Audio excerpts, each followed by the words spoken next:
అయిన టామీని చంపిన వాళ్లతో సెటిల్మెంట్ చేసుకోమని పోలీసులు ఒత్తిడి చేశారని టామీ యజమానురాలు లావణ్య పేర్కొన్నారు. తన పెంపుడు కుక్క టామీని నెల 6వ తారీఖున శుక్రవారం నాడు స్కావెంజర్ కాలనీలో ఉన్నటువంటి శివకుమార్, సాయి కుమార్లు వారిని చూసి టామీ మురిగిందని కత్తి తీసుకొచ్చి అతి దారుణంగా చంపారని జరిగిన సంఘటనపై ఈస్ట్ పోలీసులో ఫిర్యాదు చేయగా పోలీసులు సెటిల్మెంట్ చూసుకోమని ఒత్తిడి చేస్తున్నారని టామీ యజమానురాలు లావణ్య మంగళవారం తిరుపతి ప్రెస్ క్లబ్ లో మీడియా సమావేశంలో ఆవేదన వ్యక్తం చేశారు. కేసు వల్ల జంతువులు ఏదైతే ఉన్నాయో ఒక చిన్న పాపని కొరికేసిందని చెప్పి తిరుపతి మున్సిపాలిటీ వాళ్ళందరూ ఉన్న జంతువులన్నింటినీ కంప్లైంట్ ఇవ్వడం వల్ల దాన్ని తీసుకెళ్ళిపోయి ఎక్కడంటే అది వదిలేసి చంపేయడం జరిగింది. సో ఆ ఒక ఇష్యూ మీద రియాక్ట్ అయ్యి లాస్ట్ టైం నేను ఇదే టైంకి ఇక్కడ మన ప్రెస్ మీట్ అనేది పెట్టడం జరిగిందనమాట. సో అప్పటి నుంచి ఇప్పటికీ నాకు తెలిసి ఒక 2 years అయి ఉంటుంది. 2 years ఆర్ 1.5 year. ఈ 1.5 yearలో ఫస్ట్ నేను మీకు ఈ ఇష్యూ గురించి చెప్పే ముందు నేను ఎన్ని ఇష్యూస్ చూసానో అది ఖచ్చితంగా షేర్ చేసుకోవాలనుకుంటున్నాను. ఎందుకనంటే మనుషుల మధ్యలో హ్యుమానిటీ అనేది చాలా తగ్గిపోయింది. ఎలా తగ్గిపోయిందంటే చాలా ఘోరంగా తగ్గిపోయింది. అదేంటో చూపిస్తాను. ఈ ఫోటో చూసినట్లయితే ఈ ఫోటోలో 4 జంతువులు ఉన్నాయి, చిన్న చిన్నవి. ఇది ఎక్కడ జరిగిందంటే ఈ ఇన్సిడెంట్ ముల్లపూడి పెట్రోల్ బంక్ ఆపోజిట్లో ఉన్న ఒక అపార్ట్మెంట్స్ పక్కన ఒక ముసలాయన ఉండేవారు. ఆయన ఒక సర్పంచ్ వాళ్ళ మావయ్య.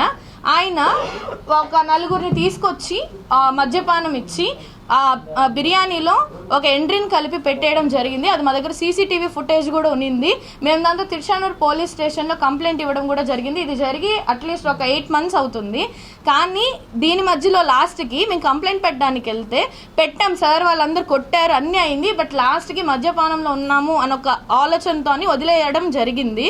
ఇంకా వాళ్ళ ఇంట్లో వాళ్ళందరూ వచ్చి మాట్లాడడం తర్వాత ఈ 4 జంతువులు చనిపోయాయి. నాట్ ఈవెన్ ఇదొక్క ఇష్యూ కాదు, నేను చూసిన ప్రతి దాంట్లో నా దగ్గర ఫొటోస్ కూడా ఉన్నాయి. ఎన్ని జంతువులు చచ్చిపోతున్నాయి, కావాలని చంపేస్తున్నారు.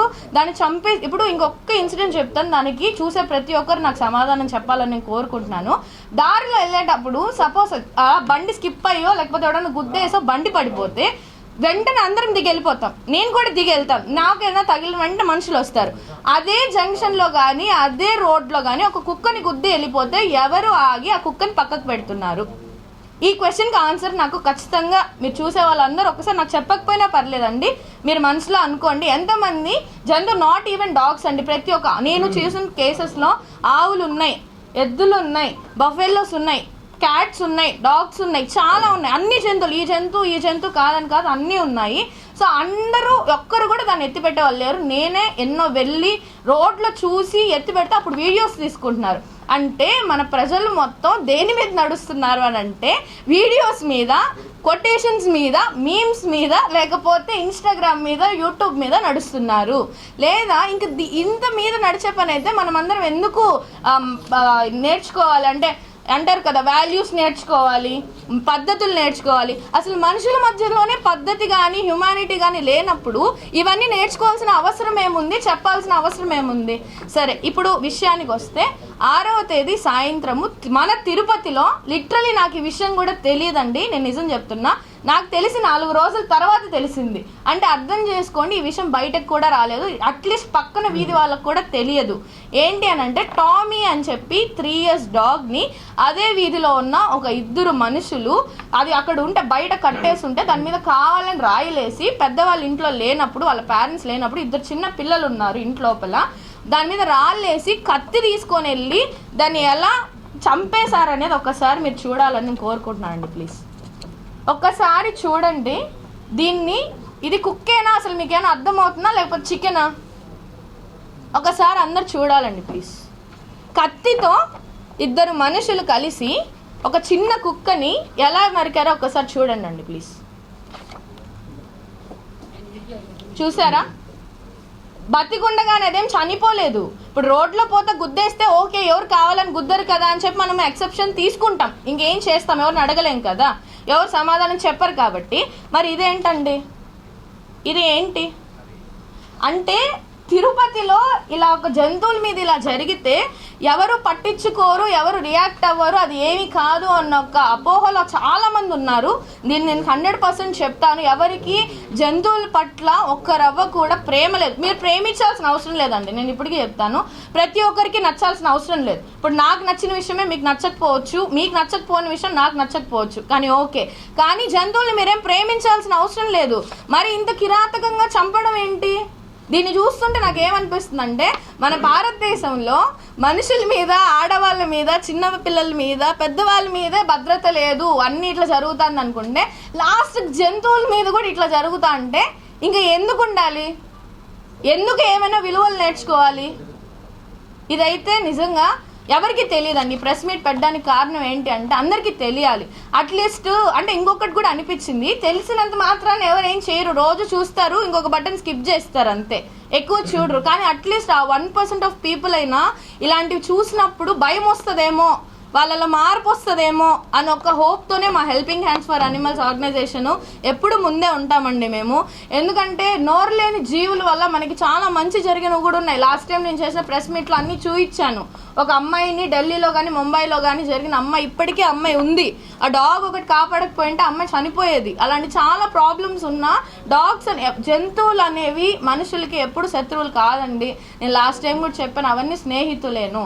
డాగ్స్ని దయచేసి మీరు అందరూ అలా అపోహపడ్డం మానేసేయండి. ఇలా మాత్రం చేస్తే, ఈసారి నేను సీరియస్గా చెప్తున్నాను, ఇంకొకసారి తిరుపతిలోనే కాదు నాకు తెలిసిన దగ్గర ఎక్కడైనా ఇలా జంతువుల్ని కొట్టడం కానీ, విషం పెట్టి అన్నంలో చంపేయడం కానీ ఇలాంటివి జరిగితే ఎవరైనా అధికారులు కానీ ఎవరు రియాక్ట్ అయినా అవ్వకపోయినా హెల్పింగ్ హ్యాండ్స్ ఫర్ అనిమల్స్ తరఫు నుంచి నేను ఒక చైర్మన్గా ఖచ్చితంగా చర్యలు తీసుకుంటాను. నా మీద ఏం పెట్టుకున్నా నాకు ప్రాబ్లం లేదండి, ఎందుకంటే నేను తప్పు చేయట్లేదు, ఎవరు ముందుకు రావట్లేదు, నేను ముందుకు వస్తానండి. ఎందుకంటే మూగజీవులకు కూడా మనతో బతకడానికి హక్కు ఉంది.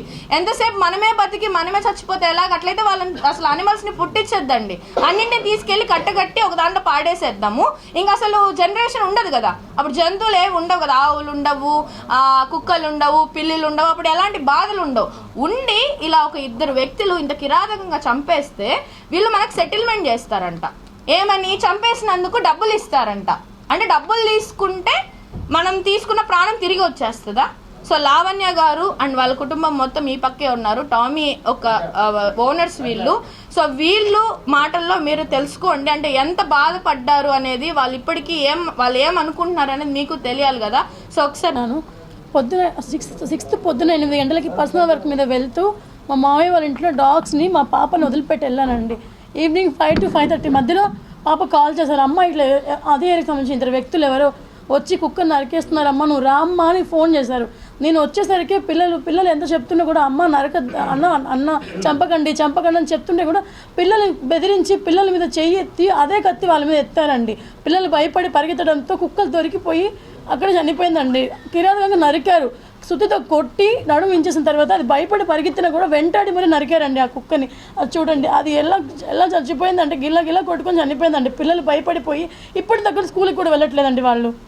నేను ఇది ఏమని స్టేషన్లో ఈస్ట్కి వెళ్ళి కంప్లైంట్ పెడితే వాళ్ళు సెటిల్మెంట్ పిలుస్తున్నారండి, రండి సెటిల్ చేస్తాము, మీకు ఎంత డబ్బు కావాలని చెప్పండి మేము తీసిస్తాము, కేసు పెట్టకండి అని వాళ్ళు మాకు కాంప్రమైజ్ పిలుస్తారండి. ఎస్ఏ బాలకు ఎఫ్ఐఆర్ అయింది, 3 మీద 4 మీద కేసులు కట్టారు, వాళ్ళ వర్షం కేసులు కట్టారు, మీకేం కావాలనేసి అతనికి శిక్ష పడాలండి. ఇంత దారుణంగా నరికిన వాడు రేపు నా బిడ్డలను చంపడానికి గ్యారంటీ ఏంటండి?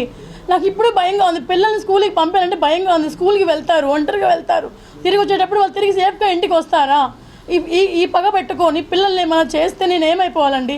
ఆ పిల్లల్ని చూడండి ఒకసారి, వాళ్ళు భయపడిపోయి ఇప్పటికి కూడా బయటకు రావడానికి భయపడుతున్నారండి. వాళ్ళు కుక్కని అంత కిందకి నరికిన వాడు రేపు నా బిడ్డలు ఏమైనా చెయ్యడా? చేస్తే నేనేం చేయాలి? నేను పనికి వెళ్తేనే నేను నా పిల్లల్ని పోషించుకుంటాను, నేను పనికి వెళ్ళకపోతే వాళ్ళు పోషించుకోలేను. నేను పనికే వెళ్ళేదా? పిల్లల్ని కాపాడుకునేదా? పిల్లల దగ్గర కాపలా ఉండేదా? ఇది ఏమని అడిగితే ఈస్ట్ ఎస్ఐ వచ్చి ఎందుకు కాంప్రమైజ్ అయిపోండి, ఈ ఒక్కసారికి చూడండి అంటాడు. ఇప్పుడు కూడా ఫోన్ చేస్తున్నారు, సెటిల్మెంట్కి రండి, మీకు ఎంత కావాలి, 1 లక్ష రూపాయలు కావాలా, 2 లక్షలు కావాలా, మేము కట్టిస్తామంటున్నారు. నాకు ఎందుకంటే డబ్బు నేనే ఇస్తానండి, 2 లక్షలు వాళ్ళకి శిక్ష వేయండి. Non bailable animal act complaint చేసి పిఎం చేయించిన తర్వాత కూడా వాళ్ళు సెటిల్మెంట్కి పిలుస్తున్నారండి. నన్ను రండి, డబ్బు కట్టిస్తాను, మాట్లాడతాను, మేము వార్నింగ్ ఇస్తాము, గట్టిగా చెప్తామంటున్నారు. చంపేసిన తర్వాత ఏంటండి వార్నింగ్? మా ఇంట్లో ఒక బిడ్డ అండి, అది నేను లేనప్పుడు అదే అండి బిడ్డలతో పాటు ఉండేది తోడుగా. ఇప్పుడు అది కూడా లేదు. అయినా దాన్ని తీసి ఒకవేళ కుక్క కరిచిందే అనుకుందాం, నాకు చెప్పండి, నేను ఇంజక్షన్ చేయిస్తాను, నేను భయం పెట్టుకుంటాను. ఇంట్లో ఉన్న కుక్కని దారుణంగా నరికి అది భయపడి బయటకు వస్తే కూడా బయట నరికి 10 మందిలో నరికారంటే రేపు నా బిడ్డలు నరకడానికి గ్యారంటీ ఏంటండి నాకు? అది ఎస్ఐ గారికి చెప్పితే కుక్క మొరిగిందంట సార్, ఆ మొరుగుతూ ఉంటే రాయేశాడంట వాడు. అది ఇంకా ఎక్కువ అరిచింది. అది ఎక్కడ వాళ్ళకి అరవడానికి వచ్చేస్తుంది ఏమో అని లోపల ఉన్న డాగ్ ఏదైతే ఇంట్లో ఉంది సార్ కరిచిందంటే నిన్న మేడం కూడా వెళ్ళి చూసారు సార్, నేను చూసాను సార్, ఎక్కడ కరవలేదు.